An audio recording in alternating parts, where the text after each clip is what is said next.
Hello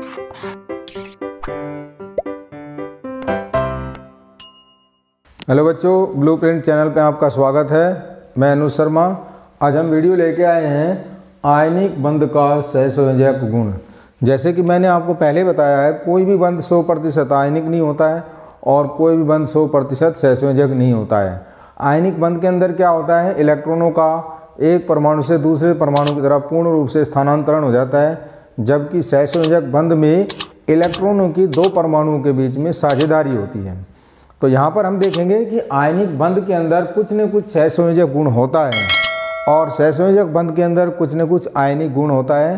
तो इसको हम किस तरीके से डिफाइन करेंगे कि किसी आयनिक बंध के अंदर कितना सहसंयोजक गुण है या किसी सहसंयोजक बंध के अंदर कितना आयनिक गुण है। तो आयनिक यौगिक ध्रुवणता के कारण सहसंयोजक गुण दर्शाते हैं, जबकि सहसंयोजक यौगिक विद्युत ऋणात्मकता में अधिक अंतर के कारण आयनिक या ध्रुवीय गुण दर्शाते हैं। यहाँ पर देख सकते हैं हम आयनिक यौगिकों के लिए हमने ध्रुवणता शब्द इस्तेमाल किया है। ध्रुवणता का अर्थ होता है कि यौगिक के अंदर दो ध्रुव बन जाते हैं, एक धन ध्रुव और एक ऋण ध्रुव। जबकि सहसंयोजक यौगिकों के लिए हमने विद्युत ऋणात्मकता में अंतर को आधार माना है। अगर किसी सहसंयोजक यौगिक के अंदर दोनों परमाणुओं की विद्युत ऋणात्मकता में अंतर अधिक होगा तो उस यौगिक के अंदर आयनिक गुण अधिक होगा, और अगर विद्युत ऋणात्मकता का अंतर कम होगा तो उस सहसंयोजक यौगिक के अंदर आयनिक गुण कम होगा। तो इस तरीके से हम देख सकते हैं कि वैद्युत संयोजी आबंध के अंदर एक धन ध्रुव होता है और एक ऋण ध्रुव होता है, जबकि ध्रुवित आयन के अंदर क्या होता है, दोनों धन ध्रुव और ऋण ध्रुव एक दूसरे की तरफ आकर्षित होना शुरू हो जाते हैं। और ध्रुवित सहसंयोजी आबंध के अंदर एक धन ध्रुव और ऋण ध्रुव का निर्माण होता है, जबकि सहसंयोजी आबंध के अंदर दो इलेक्ट्रॉन रहते हैं। इनमें से हम किसी को भी नहीं बता सकते हैं कि किधर धन है और किधर निगेटिव है। और ध्रुवण क्षमता का जो सूत्र होता है वो आयनिक आवेश बटे आयनिक त्रिज्या का स्क्वायर होता है, यानी आयनिक आवेश के समानुपाती होता है और आयनिक त्रिज्या के स्क्वायर के व्युत्क्रमानुपाती होता है। सहसंयोजक गुण के कारण आयनिक यौगिकों के क्वथनांक, गलनांक, विद्युत चालकता आदि गुण जो होते हैं वो घट जाते हैं, उनमें कमी आ जाती है। तो आयनों की ध्रुवण क्षमता को प्रभावित करने वाले कारक फजान्स नियम के आधार पर हम बता सकते हैं कि किसी आयनिक यौगिक के अंदर ध्रुवण क्षमता कितनी है, उसके अंदर सहसंयोजक गुण कितना है, कम है या ज़्यादा है। तो इसको हम फजान्स नियम के आधार पर निकाल सकते हैं। तो इसमें प्रथम पॉइंट है धनायन या ऋणायन का अधिक आवेश, यानी धनायन या ऋणायन पर आवेश जितना ज़्यादा होगा उसका सहसंयोजक गुण उतना ही ज़्यादा होगा। जैसे हम देख सकते हैं NaCl, MgCl2, AlCl3 और SnCl4। यहाँ पर टिन के ऊपर +4 चार्ज है, एल्यूमिनियम के ऊपर +3 चार्ज है, मैग्नीशियम के ऊपर +2 चार्ज है और Na के ऊपर +1 चार्ज है। तो यानी धनावेश जितना ज़्यादा होता जा रहा है सहसंयोजक गुण उतना ही ज़्यादा बढ़ता चला जा रहा है। और सहसंयोजक गुण के आधार पर इनके गलनांक की व्याख्या की जा सकती है, यानी कि आयनिक यौगिकों के गलनांक सबसे ज़्यादा होते हैं और सहसंयोजक यौगिकों के गलनांक सबसे कम होते हैं। तो इस SnCl4 के अंदर सहसंयोजक गुण सबसे ज़्यादा होता है, तो इसका गलनांक जो है 383 केल्विन सबसे कम होता है, जबकि NaCl के अंदर आयनिक गुण सबसे ज़्यादा होता है और सहसंयोजक गुण सबसे कम होता है, तो इसका गलनांक जो होता है वो भी सबसे ज़्यादा होता है। आयनिक यौगिकों के गलनांक क्वथनांक बहुत ज़्यादा होते हैं क्योंकि वो परस्पर प्रबल आकर्षण बल के द्वारा बंधे हुए होते हैं, जबकि सहसंयोजक यौगिकों के गलनांक एवं क्वथनांक कम होते हैं क्योंकि ये वांडरवाल प्रबल बंधों के द्वारा बंधे हुए होते हैं। अब यहाँ पर देख सकते हैं ऑक्सीजन आयन के ऊपर 2 चार्ज होता है और फ्लोराइड आयन के ऊपर 1 नेगेटिव चार्ज होता है। तो ऋणायन के ऊपर भी जितना ज़्यादा आवेश अधिक होगा उसका सहसंयोजक गुण उतना ही ज़्यादा होगा। इसी क्रम में नाइट्रोजन के ऊपर 3 नेगेटिव होता है, कार्बन के ऊपर 2 नेगेटिव और फ्लोरीन के ऊपर 1 नेगेटिव होता है। तो इसी क्रम में इनका सहसंयोजक गुण भी बढ़ जाता है। धनायन का आकार जो है छोटे से छोटा होना चाहिए। धनायन का आकार जितना छोटा होगा उसका सहसंयोजक गुण भी उतना ही ज़्यादा होगा। हम देख सकते हैं कि beryllium, magnesium, calcium, strontium, barium इसमें बेरियम धनायन का आकार सबसे बड़ा होता है, तो वहाँ पर सहसंयोजक गुण में कमी आ रही है। और बेरिलियम धनायन का आकार सबसे छोटा होता है, तो यहाँ पर सहसंयोजक गुण सबसे ज़्यादा होता है। ऋणायन का आकार बड़े से बड़ा होना चाहिए। ऋणायन का आकार जितना ज़्यादा बड़ा होगा सहसंयोजक गुण में उतनी ही अधिक वृद्धि हो जाएगी। यानी कि ऋणायन का बड़ा आकार समानुपाती होता है सहसंयोजक गुण के। तो यहाँ पर बेरिलियम के साथ आयोडीन आयन का आकार सबसे बड़ा है, तो इसके अंदर सहसंयोजक गुण सबसे ज़्यादा है। और बेरिलियम फ्लोराइड के अंदर फ्लोरीन का आकार सबसे छोटा है, तो इसके अंदर सहसंयोजक गुण सबसे कम है। कैल्शियम के अंदर आयोडीन का आकार सबसे बड़ा है ऋणायन का, तो यहाँ पर सहसंयोजक गुण सबसे ज़्यादा मिलेगा। और फ्लोरीन का आकार सबसे छोटा है, तो यहाँ पर सहसंयोजक गुण सबसे कम मिलेगा। इसी तरीके से नॉन एक्रिय गैस संरचना वाले धनायन होते हैं। कुछ परमाणु तो ऐसे होते हैं जिनका इलेक्ट्रॉनिक विन्यास उत्कृष्ट गैसों के समान होता है, जबकि कुछ परमाणु ऐसे होते हैं जिनका छद्म अक्रिय गैस के समान होता है। यानी वो दिखने को तो अक्रिय गैस जैसा होता है, लेकिन वो वास्तव में अक्रिय गैस वाला नहीं होता है। जिन परमाणु की वायतम कक्षा में 18 इलेक्ट्रॉन आ जाते हैं, वो छद्म अक्रिय गैस के समान इलेक्ट्रॉनिक विन्यास वाले माने जाते हैं। यहाँ पर NaCl के अंदर Na का इलेक्ट्रॉनिक विन्यास 2,8 है, उत्कृष्ट गैस के समान है। पोटेशियम का 2,8,8 है, ये भी उत्कृष्ट गैस के समान है। जबकि कॉपर और सिल्वर का 2,8,18 2,8,18 आ गया, तो ये क्या हो गया, छद्म अक्रिय गैस के समान हो गया। यानी कि छद्म अक्रिय गैस के समान जब इलेक्ट्रॉनिक विन्यास हो जाएगा, तो उन यौगिकों के अंदर सहसंयोजी गुण जो है वो बढ़ जाता है। उत्कृष्ट अक्रिय गैसों के समान जो रहता है, उनके अंदर सहसंयोजी गुण कम होता है, आयनिक गुण ज़्यादा होता है। और छद्म अक्रिय गैसों के अंदर सहसंयोजक गुण ज़्यादा हो जाता है और आयनिक गुण कम हो जाता है। तो यहाँ पर NaCl का आयनिक गुण ज़्यादा होने के कारण इसका गलनांक सबसे ज़्यादा होता है, 1073 केल्विन होता है। जबकि AgCl का इलेक्ट्रॉनिक विन्यास छद्म अक्रिय गैस के कारण वो सहसंयोजक प्रवृत्ति का ज़्यादा होता है, जिसकी वजह से इसका गलनांक जो है 628 केल्विन तक हो जाता है। धात्विक आबंध मेटेलिक बॉन्ड डरूडे ने 1990 में प्रस्तुत किया था और लॉरेंज ने 1923 में धात्विक आबंध की व्याख्या की थी।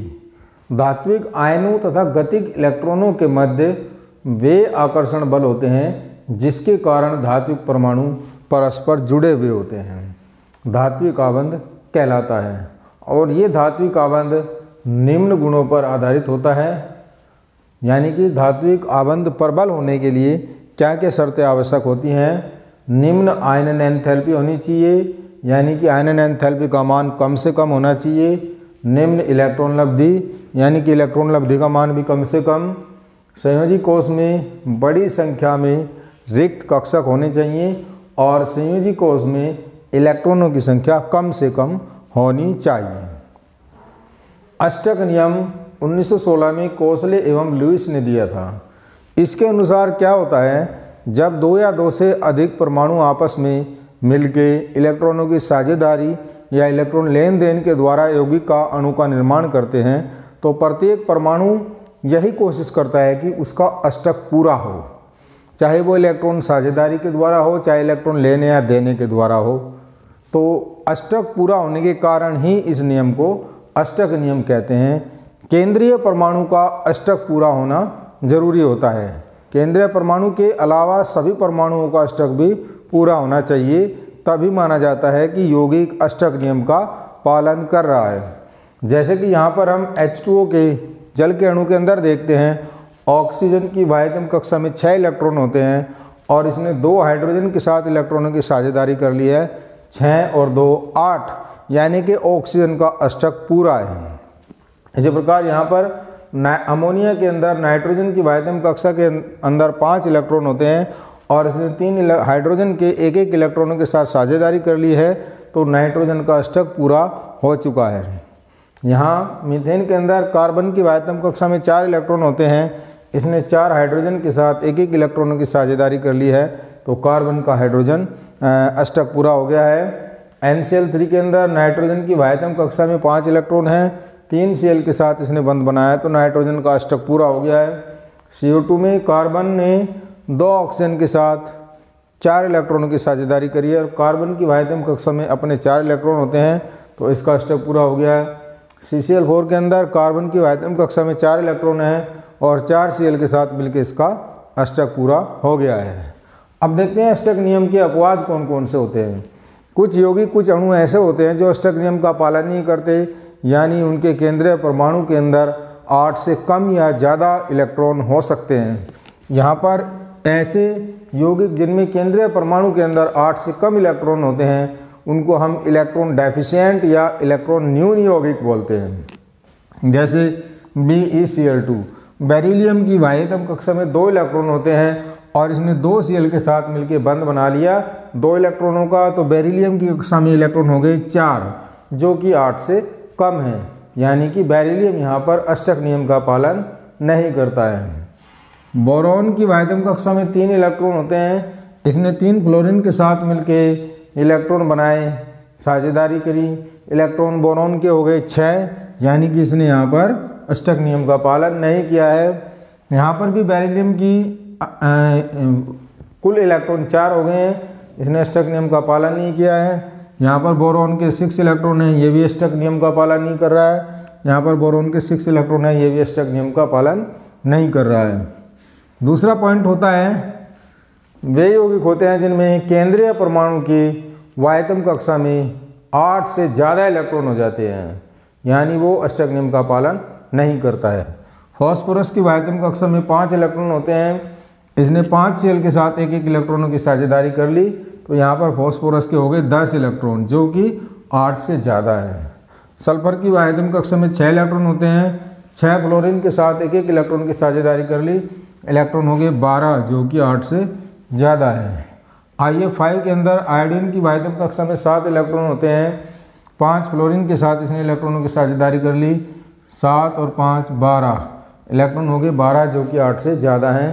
IF7 के अंदर आयोडीन के 7 इलेक्ट्रॉन, 7 फ्लोरीन के साथ 14 इलेक्ट्रॉन हो गए जो कि 8 से ज़्यादा है। H2SO4 में भी सल्फर के 12 इलेक्ट्रॉन होते हैं और HClO4 में भी 8 से ज़्यादा इलेक्ट्रॉन होते हैं। तो इस प्रकार किसी भी केंद्रीय परमाणु की कक्षा के अंदर अगर 8 से ज़्यादा इलेक्ट्रॉन पाए जाते हैं या 8 से कम इलेक्ट्रॉन पाए जाते हैं तो वो परमाणु अष्टक नियम का पालन नहीं करता है। ऐसे यौगिकों को हम अष्टक नियम का अपवाद कहते हैं। अष्टक नियम की कमियां। अष्टक नियम के बारे में हमने पढ़ा कि प्रत्येक परमाणु जो होता है अपनी वाहितम कक्षा के इलेक्ट्रॉनिक विन्यास को स्थायी करने की कोशिश करता है, चाहे वो इलेक्ट्रॉनों की साझेदारी करता है, इलेक्ट्रॉन लेता है या देता है। तो इलेक्ट्रॉनों की साझेदारी अभी तक हमने देखा है कि सम संख्याओं के रूप में होते हैं, यानी 2 इलेक्ट्रॉनों की साझेदारी होगी या 4 इलेक्ट्रॉनों की साझेदारी होगी। यहाँ पर अष्टक नियम की कमियाँ क्या होती हैं? सबसे पहले जो उत्कृष्ट गैसें होती हैं, सामान्य रूप से उत्कृष्ट गैसों का अष्टक जो होता है पूर्ण होता है और वो आसानी से किसी से अभिक्रिया नहीं करती हैं। लेकिन यहाँ पर कुछ गैसें जैसे जीनोन एवं क्रिप्टॉन अष्टक पूरा होने के बावजूद भी यौगिकों का निर्माण करती हैं, जैसे XeO2, XeO4, XeF4, XeO2F2 और KrF2। हालांकि उत्कृष्ट गैसों का अष्टक पूरा होता है और नियम के अनुसार, अष्टक नियम के अनुसार इन्हें इलेक्ट्रॉनों की साझेदारी करके यौगिक नहीं बनाना चाहिए, लेकिन अपवाद स्वरूप ये अष्टक नियम का पालन नहीं करती हैं और अणु इलेक्ट्रॉनों की साझेदारी करके अणुओं का निर्माण करती हैं। दूसरा पॉइंट ये होता है अष्टक नियम में कि अणु की आकृति जो होती है स्पष्ट नहीं होती है। अष्टक नियम के आधार पर हम किसी अणु की आकृति को स्पष्ट नहीं कर सकते हैं। और तीसरा जो मुख्य कमी है, अष्टक नियम आबंध कोण एवं स्थायित्व के बारे में कोई भी व्याख्या नहीं करता है, यानी कि हम अष्टक नियम के आधार पर किसी अणु के अंदर परमाणुओं के बीच में बनने वाला आबंध कोण और अणु के स्थायित्व के बारे में कुछ भी नहीं बता सकते हैं। कुछ विशिष्ट प्रकार के आबंध देखते हैं। अभी तक सामान्य रूप से हमने आयनिक बंध पढ़ा है, सहसंयोजक बंध पढ़ा है। अब यहाँ पर हम कुछ विशेष प्रकार के देखेंगे। ये विषम प्रकार के इलेक्ट्रॉन जो होते हैं एक विशेष प्रकार का आबंध बनाते हैं, जिन्हें हम विषम इलेक्ट्रॉन आबंध कहते हैं। यानी कि इसमें इलेक्ट्रॉनों की संख्या जो इलेक्ट्रॉन साझेदारी होती है वो 1 इलेक्ट्रॉन होती है, 3 इलेक्ट्रॉन होती है या 5 इलेक्ट्रॉन होती है। तो जब परमाणुओं के बीच में 1, 3 या 5 इलेक्ट्रॉनों का साझा होता है तो इस प्रकार के बने आबंध क्रमशः एकल, त्रिक या पंच इलेक्ट्रॉन आबंध कहलाते हैं। और इन आबंध में अयुग्मित इलेक्ट्रॉन पाए जाते हैं। तो अयुग्मित इलेक्ट्रॉन पाए जाने के कारण ये यौगिक जो होते हैं अनुचुंबकीय होते हैं। अब यहाँ पर हम एक एक करके इनका अध्ययन करेंगे। एकल इलेक्ट्रॉन सहसंयोजी आबंध क्या होता है? जब दो परमाणुओं के बीच में एक इलेक्ट्रॉनों की साझेदारी होती है, यानी हमारे पास परमाणु 2 हैं और इलेक्ट्रॉन 1 है, और एक ही इलेक्ट्रॉन जो होता है वो साझे का इलेक्ट्रॉन है। अभी तक हमने पढ़ा कि दो परमाणुओं के बीच में एक एक इलेक्ट्रॉनों की, यानी कि 2 इलेक्ट्रॉनों की साझेदारी होती है। यहाँ पर हम देखेंगे कि 2 परमाणुओं के बीच में एक इलेक्ट्रॉन की साझेदारी हो रही है, यानी एक इलेक्ट्रॉन जो है वो दोनों परमाणुओं के लिए काम कर रहा है। यहाँ पर जैसे हाइड्रोजन परमाणु और H+ आयन के बीच में साझेदारी होती है एक इलेक्ट्रॉन की, तो यहाँ पर H2+ का अणु बनता है। इसी तरीके से Li2+, Li और Li के बीच में एक इलेक्ट्रॉनों की साझेदारी होती है। वैसे K2+, यानी कि 2 पोटेशियम के बीच में एक इलेक्ट्रॉनों की साझेदारी होती है। तो इस प्रकार के बंध को हम बोलते हैं एकल इलेक्ट्रॉन सहसंयोजी आबंध। ये आबंध केवल एक समान परमाणुओं के बीच में बने होते हैं, यानी कि यहाँ पर भिन्न भिन्न परमाणु नहीं होते हैं। जैसे यहाँ पर hydrogen hydrogen, lithium lithium, potassium potassium, इनके बीच में बना होता है। और ये आबंध जो होते हैं सामान्य सहसंयोजी बंध की तुलना में कमज़ोर होते हैं, जल्दी टूट जाते हैं, क्योंकि किसी भी अणु के ऊपर अगर आवेश होता है तो वो अणु जो होता है कम स्थायी होता है, ज़्यादा क्रियाशील होता है। तो यहाँ पर हाइड्रोजन परमाणु, हाइड्रोजन अणु के ऊपर धनावेश हो गया, लिथियम अणु के ऊपर धनावेश हो गया और पोटेशियम अणु के ऊपर धनावेश हो गया। तो ये बंध जो होते हैं तुलना में, अन्य बंधों की तुलना में दुर्बल होते हैं और इनकी आबंध दूरी अधिक होती है और ये अन्य अणुओं की अपेक्षा अधिक क्रियाशील होते हैं। दूसरा है त्रिक इलेक्ट्रॉन सहसंयोजी आबंध, यानी कि इस प्रकार के आबंध में 3 इलेक्ट्रॉनों की साझेदारी होती है। जैसे NO, NO2 और O2, यानी कि ऑक्सीजन में O2- होता है। NO के बीच में यहाँ पर नाइट्रोजन और ऑक्सीजन, नाइट्रोजन के 1, 2, 3, 4, 5 इलेक्ट्रॉनों को मैंने क्रॉस से दिखाया हुआ है और ऑक्सीजन के 6 इलेक्ट्रॉनों को डॉट से दिखाया हुआ है। 1, 2, 3, 4, 5, 6, तो यहाँ पर 3 इलेक्ट्रॉनों की साझेदारी हो रही है। इसको हम इस तरीके से भी लिख सकते हैं, नाइट्रोजन के 1, 2, 3, 4, 5 और ऑक्सीजन के 1, 2, 3, 4, 5 और 6। यहाँ पर 3 इलेक्ट्रॉन, 1, 2, 3 इलेक्ट्रॉनों द्वारा एक बंध बना हुआ है। इसी तरीके से ये NO का अणु हो गया। इसी तरीके से NO2 के अणु की व्याख्या कर सकते हैं। नाइट्रोजन के 1, 2, 3, 4, 5, यहाँ पर 5 इलेक्ट्रॉन नाइट्रोजन के क्रॉस द्वारा दिखाए हुए हैं। ऑक्सीजन के 1, 2, 3, 4, 5, 6 इलेक्ट्रॉन हैं। तो यहाँ पर ये 2 इलेक्ट्रॉन इस तरीके से ये बना हुआ है और इधर इस तरीके से बना हुआ है, यानी कि हम इस अणु को इस तरीके से भी लिख सकते हैं। 2 बंध जो बने हैं ये तो 2-2 इलेक्ट्रॉनों की साझेदारी के द्वारा हैं और यहाँ पर ये बंध 2-2 इलेक्ट्रॉनों की साझेदारी के द्वारा हैं। और ये जो तीसरा बंध बना हुआ है इसमें 1, 2, 3 इलेक्ट्रॉनों की साझेदारी हो रही है। तो यहाँ पर यानी कि ये त्रिक इलेक्ट्रॉन सहसंयोजी बंध है। ये जो क्रॉस के 2 इलेक्ट्रॉन है ये नाइट्रोजन के इलेक्ट्रॉन है और डॉट वाले इलेक्ट्रॉन ऑक्सीजन के इलेक्ट्रॉन है। इसी तरीके से O2- के अंदर दिखा सकते हैं। यहाँ पर ये दिखा हुआ है, ये जो बंध बना हुआ है 3 इलेक्ट्रॉन यानी कि त्रिक इलेक्ट्रॉन, यहाँ पर ये 3 इलेक्ट्रॉन यानी कि त्रिक इलेक्ट्रॉन। तो इस प्रकार के बंध को हम बोलते हैं त्रिक इलेक्ट्रॉन सहसंयोजी आबंध। त्रिकेंद्री इलेक्ट्रॉन युग्म आबंध। त्रिकेंद्री का मतलब होता है 3 केंद्र, यानी कि 3 परमाणु एक इलेक्ट्रॉन युग्म द्वारा जुड़े होते हैं।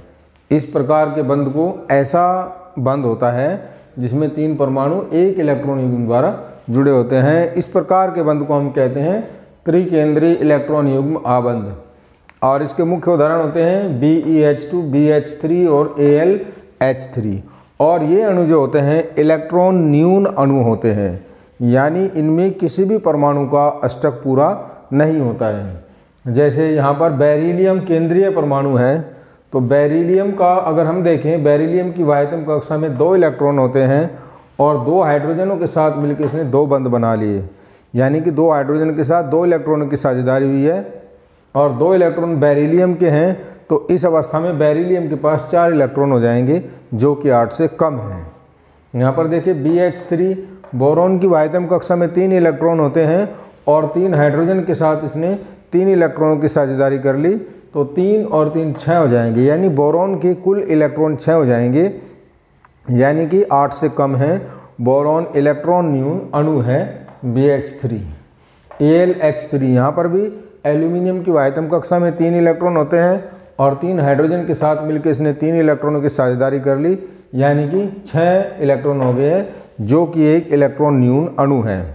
तो इस प्रकार के अणु जो हैं अपनी इलेक्ट्रॉन न्यूनता को समाप्त करने के लिए द्विक डाइमर बनाते हैं। डाइमर का अर्थ होता है यानी कि 2 अणु आपस में मिल जाते हैं, उसको हम बोलते हैं डाइमर। डाइमर मतलब डाई मतलब 2 और मर मतलब मॉलिक्यूल अणु। तो 2 अणु जब आपस में जुड़ेंगे, यानी कि यहाँ पर एक BH3 का अणु ये है और एक BH3 का अणु इस तरीके से ये, और एक BH3 का अणु ये है, तो 2 BH3 के अणु 2 आपस में मिल गए, इन्होंने मिलके बना दिया B2H6, जिसको हम डाइबोरेन के नाम से जानते हैं। और इसके अंदर 3C2 इलेक्ट्रॉन, 3 सेंटर्ड यानी 3 केंद्र और 2 इलेक्ट्रॉन, यानी कि 2 इलेक्ट्रॉन जो होते हैं 3 केंद्रों पर काम करते हैं। यहाँ पर हम देख सकते हैं डाइबोरेन का अणु इस तरीके से, एक BH3 ये हो गया और एक BH3 ये हो गया। तो यहाँ पर ये BH3 बोरॉन की वायतम कक्षा में 1 2 3 इलेक्ट्रॉन होते हैं। तो इस बोरॉन ने यहाँ पर हाइड्रोजन के ये इलेक्ट्रॉन जो है इधर बंध बन गया और 2 इलेक्ट्रॉन ने इधर साझेदारी कर ली, इधर एक बंध बन गया। अब ये हाइड्रोजन का 1 इलेक्ट्रॉन है, तो ये BH3 इसके साथ जुड़ जाएगा, यानी कि हाइड्रोजन का ये वाला इलेक्ट्रॉन इसके लिए भी काम करेगा और इस केंद्र के लिए भी काम करेगा, और ये इलेक्ट्रॉन इस केंद्र के लिए भी काम करेगा और इस केंद्र के लिए भी काम करेगा, और ये इधर बोरॉन का 1 इलेक्ट्रॉन और हाइड्रोजन का 1 इलेक्ट्रॉन। तो ये मिलके B2H6 की संरचना बनाते हैं, 2 BH3 अणु मिल जाते हैं और इसके अंदर इस तरीके से ये बंध बन जाता है, जिसको हम बनाना बॉन्ड भी कहते हैं। इस बंध को हम बनाना बॉन्ड यानी कदली बंध भी कहते हैं, और इसको 3 सेंटर्ड 2 इलेक्ट्रॉन के नाम से जाना जाता है, यानी यहाँ पर 2 इलेक्ट्रॉन जो हैं 3 सेंटर्ड 3 केंद्रों के लिए काम कर रहे हैं। अगला टॉपिक समविन्यासी। समविन्यासी क्या होते हैं? वे अणु या आयन होते हैं जिनमें परमाणुओं की कुल संख्या, इलेक्ट्रॉनों की कुल संख्या तथा इलेक्ट्रॉनों की व्यवस्था एक समान होती है, उनको हम बोलते हैं समविन्यासी अणु। जैसे कुछ उदाहरण हैं, नाइट्रोजन, कार्बन मोनोऑक्साइड और Cn-, ये सभी समविन्यासी हैं, यानी इनमें परमाणुओं की संख्या भी समान है और इलेक्ट्रॉनों की संख्या भी समान है। यहाँ पर देखिए हम N2 के अंदर 2 नाइट्रोजन के परमाणु हैं, कार्बन मोनोऑक्साइड CO में 2 एक कार्बन और 1 ऑक्सीजन 2 परमाणु हैं, और Cn- में 1 कार्बन 1 नाइट्रोजन 2 परमाणु हैं, यानी कि परमाणुओं की संख्या सभी में 2 है। अब देखते हैं इनमें इलेक्ट्रॉनों की संख्या भी एक समान होनी चाहिए। इलेक्ट्रॉनों की संख्या ज्ञात करने के लिए हम क्या करते हैं, जितने भी परमाणु होते हैं किसी अणु के अंदर, उनके परमाणु क्रमांक को आपस में जोड़ देते हैं। परमाणु क्रमांक जो होता है इलेक्ट्रॉनों की संख्या के बराबर होता है। यहाँ पर हम देखें नाइट्रोजन का परमाणु क्रमांक 7 होता है, इस दूसरे नाइट्रोजन का परमाणु क्रमांक भी 7 होता है, 7 होता है। 7 और 7 इसमें 14 इलेक्ट्रॉन हो गए। अब देखते हैं CO कार्बन मोनोऑक्साइड में, इस कार्बन का परमाणु क्रमांक 6 होता है और ऑक्सीजन का परमाणु क्रमांक 8 होता है, तो 6 और 8 दोनों मिलके 14 हो गए। यहाँ पर कार्बन का परमाणु क्रमांक 6 होता है और नाइट्रोजन का परमाणु क्रमांक 7 होता है, 6 और 7 13 हो गए, और एक नेगेटिव चार्ज है जिसको 1 इलेक्ट्रॉन माना जाता है, 13 और 1 प्लस करेंगे तो 14 हो गई। यानी कि नाइट्रोजन CO और CN माइनस में तीनों में 14 इलेक्ट्रॉन हैं और तीनों में 2-2 परमाणु हैं, इसलिए इन अणुओं को हम समविन्यासी अणु कहते हैं। दूसरा नंबर देखते हैं CO2, NO2 प्लस और OCN माइनस, ये तीनों भी समविन्यासी अणु होते हैं क्योंकि इन तीनों में 3-3 परमाणु हैं और 22-22 इलेक्ट्रॉन हैं। पहले परमाणु देखते हैं। CO2 के अंदर एक कार्बन का परमाणु है, 2 ऑक्सीजन का परमाणु है, 3 परमाणु हो गए। NO2 प्लस के अंदर एक नाइट्रोजन का परमाणु है, 2 ऑक्सीजन है, 3 परमाणु हो गए। OCN माइनस के अंदर 1, 2, 3 परमाणु हो गए, यानी कि तीनों के अंदर 3-3 परमाणु हैं। अब इलेक्ट्रॉन देखते हैं। कार्बन का परमाणु क्रमांक 6 होता है, ऑक्सीजन का परमाणु क्रमांक 8 होता है। 8, 2 ऑक्सीजन हमारे पास, 8 दूनी 16 और 6 22 इलेक्ट्रॉन, यानी CO2 के अंदर 22 इलेक्ट्रॉन हो गए हैं। अब देखते हैं NO2 प्लस के अंदर नाइट्रोजन का परमाणु क्रमांक 7 होता है और ऑक्सीजन, 2 ऑक्सीजन, 8 दूनी 16 और 7 23, और इसमें एक धनावेश दिया हुआ है, 1 इलेक्ट्रॉन माइनस कर देंगे, यानी कि इसमें भी 22 इलेक्ट्रॉन हो गए हैं। और यहाँ पर OCN के अंदर ऑक्सीजन का परमाणु क्रमांक 8 होता है और कार्बन का 6 होता है, 8 और 6 14, और नाइट्रोजन का 7, 14 और 7 21, और इसके ऊपर एक ऋणावेश है, 21 और 1 22, यानी कि तीनों के अंदर 22 इलेक्ट्रॉन और 3-3 परमाणु हैं, इसलिए इन अणुओं को हम समविन्यासी अणु कहते हैं। अब इन तीनों के अंदर, इन दोनों के अंदर NO2 माइनस और ओजोन, ऑक्सीजन, इन दोनों के अंदर 3-3 परमाणु हैं। यहाँ पर नाइट्रोजन का 1 परमाणु है, ऑक्सीजन के 2 परमाणु हैं, 2 और 1 3 हो गए। ओजोन में ऑक्सीजन के 3 परमाणु हैं, दोनों के अंदर 3-3 परमाणु हैं और इलेक्ट्रॉन जो हैं 24-24 इलेक्ट्रॉन हैं। नाइट्रोजन का परमाणु क्रमांक 7 होता है और ऑक्सीजन का 8 दूनी 16 और 7 23 और 1 24 इलेक्ट्रॉन हो गए। और यहाँ पर ऑक्सीजन का परमाणु क्रमांक 3 होता है, 3 8 24, 24 इलेक्ट्रॉन इसमें और 24 इलेक्ट्रॉन इसमें, 3 परमाणु इसमें और 3 परमाणु इसमें, इसलिए ये दोनों जो है समविन्यासी अणु हैं। अब देखते हैं फॉर्मल आवेश, फॉर्मल चार्ज क्या होता है। बहुपरमाणु आयनों में संपूर्ण आवेश किसी विशेष परमाणु पर उपस्थित न होकर पूरे आयन के ऊपर स्थित होता है। यदि आवश्यकता हो तो आवेश अलग अलग परमाणुओं या आयनों पर दर्शाया जा सकता है, इसे ही फॉर्मल आवेश कहते हैं। यानी कि कुछ अणु ऐसे होते हैं जिसमें आवेश जो होता है पूरे अणु के ऊपर न होकर अलग अलग आयनों के ऊपर उपस्थित होता है। इस अलग अलग आयनों के ऊपर उपस्थित आवेश को ही हम फॉर्मल आवेश कहते हैं। और इसको निकालने का सूत्र जो होता है, फॉर्मल आवेश बराबर परमाणु में संयोजी इलेक्ट्रॉनों की कुल संख्या माइनस अनाबंधी एकाकी इलेक्ट्रॉन युग्मों में इलेक्ट्रॉनों की कुल संख्या माइनस 1/2 आबंधित इलेक्ट्रॉनों की कुल संख्या। ये फॉर्मल आवेश निकालने का सूत्र होता है। अनाबंधित इलेक्ट्रॉन वो होते हैं जो कि आबंध नहीं बनाते हैं, और आबंधित इलेक्ट्रॉन वो होते हैं जो आबंध बनाते हैं। और संयोजी इलेक्ट्रॉन जो होते हैं, परमाणु की संयोजी कक्षा में कितने इलेक्ट्रॉन होते हैं। अब इस सूत्र के आधार पर हम कुछ परमाणुओं के फॉर्मल आवेश निकालेंगे। जैसे अमोनियम आयन NH4+ का आयन होता है, इसकी संरचना मैंने बना दी है। नाइट्रोजन और उसके साथ 4 हाइड्रोजन जुड़े हुए हैं और चारों तरफ 2-2 इलेक्ट्रॉन हैं और ऊपर एक धनावेश है। इसमें हम प्रत्येक परमाणु के ऊपर फॉर्मल आवेश निकालेंगे, नाइट्रोजन के ऊपर भी और हाइड्रोजन के ऊपर भी। तो सबसे पहले नाइट्रोजन के ऊपर फॉर्मल आवेश निकालते हैं। इसका सूत्र क्या है, परमाणु में संयोजी इलेक्ट्रॉनों की कुल संख्या। नाइट्रोजन के संयोजी इलेक्ट्रॉन यानी कि नाइट्रोजन की वाह्यतम कक्षा में इलेक्ट्रॉन होते हैं 5, माइनस अनाबंधी युग्मों में इलेक्ट्रॉनों की कुल संख्या। यहाँ पर हम देख सकते हैं अनाबंधी इलेक्ट्रॉन 0 है, यानी कि कोई भी इलेक्ट्रॉन ऐसा नहीं है जिसने बंध ना बनाया हो। तो ये अनाबंधी इलेक्ट्रॉनों की संख्या 0 हो जाएगी, माइनस 1/2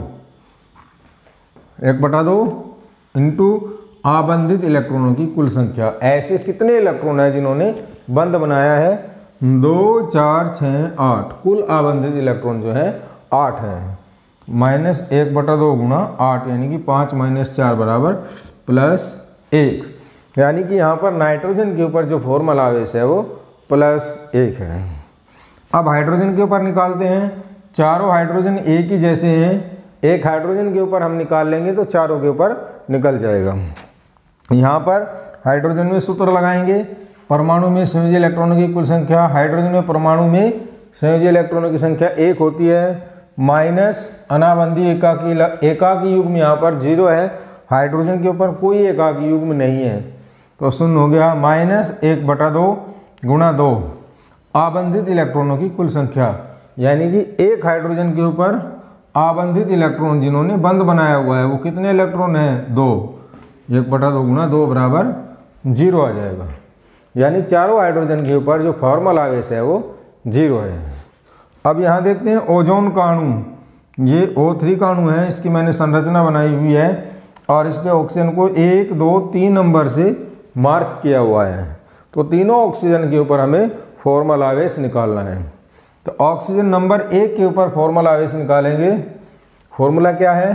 परमाणु में संयोजी इलेक्ट्रॉनों की कुल संख्या, ऑक्सीजन में वाह्यतम कक्षा में 6 इलेक्ट्रॉन होते हैं, ये 6 हो गया, माइनस अनाबंधी एकाकी युग्म में इलेक्ट्रॉनों की कुल संख्या। 1 नंबर ऑक्सीजन के ऊपर 2 अनाबंधी लोन पेयर हैं, 1 और 2, तो कुल इलेक्ट्रॉन हो गए 4, -4 -1/2 आबंधित इलेक्ट्रॉनों की कुल संख्या। अब इस ऑक्सीजन में आबंधित इलेक्ट्रॉन देखेंगे, आबंधित इलेक्ट्रॉन कितने हैं? 1, 2, 3, 4 आबंधित इलेक्ट्रॉन हैं। तो यहाँ पर -1/2 गुणा 4 करके कैलकुलेट कर लेंगे, फॉर्मल आवेश आ जाएगा 0, यानी कि ऑक्सीजन नंबर 1 के ऊपर फॉर्मल आवेश 0 है। 2 ऑक्सीजन नंबर के ऊपर फॉर्मल आवेश निकालेंगे, 2 के ऊपर वही सूत्र है, परमाणु में संयोजी इलेक्ट्रॉनों की संख्या, ऑक्सीजन में संयोजी इलेक्ट्रॉनों की संख्या 6 होती है, माइनस अनाबंधी इलेक्ट्रॉनों की संख्या। यहाँ पर इसके ऊपर 1 लोन पेयर है, ये वाला पेयर है, इसने कोई बंध नहीं बनाया, तो इलेक्ट्रॉनों की संख्या होगी -2 -1/2 गुणा आबंधित इलेक्ट्रॉनों की संख्या। बंध कितने हैं? 1, 2, 3, 3 दूनी 6 आबंधित इलेक्ट्रॉन। बंध हमारे पास 3 है और आबंधित इलेक्ट्रॉन हो जाएंगे 6, तो -6 कर देंगे तो यहाँ कैलकुलेट करके +1 आ जाएगा। अब तीसरा नंबर ऑक्सीजन है जिसके ऊपर हमें फॉर्मल आवेश निकालना है, यहाँ पर करेंगे, सूत्र वही लगाना है, ऑक्सीजन की वाह्यतम कक्षा में इलेक्ट्रॉनों की संख्या 6 हो गई, माइनस एकाकी युग्म में इलेक्ट्रॉनों की कुल संख्या। इस ऑक्सीजन के ऊपर 1, 2, 3 एकाकी युग्म है और 3 एकाकी युग्म में इलेक्ट्रॉनों की कुल संख्या हो गई 6। 6 - 6 -1/2 गुणा आबंधित इलेक्ट्रॉनों की संख्या। इस ऑक्सीजन ने 1 आबंध बनाया है तो 1 और 2 आबंधित इलेक्ट्रॉनों की संख्या हो गई 2। इसको कैलकुलेट कर लेंगे तो +1 आ जाएगा। बच्चों अगर ये वीडियो आपको हमारा पसंद आया तो इसको लाइक ज़रूर करें, हमारे चैनल को ज़्यादा से ज़्यादा सब्सक्राइब और शेयर करें, जिससे कि इस वीडियो को ज़्यादा से ज़्यादा बच्चों तक पहुँचाया जा सके, ज़्यादा से ज़्यादा बच्चे इसका लाभ उठा सकें। अगला वीडियो जल्दी लेके आएंगे। धन्यवाद।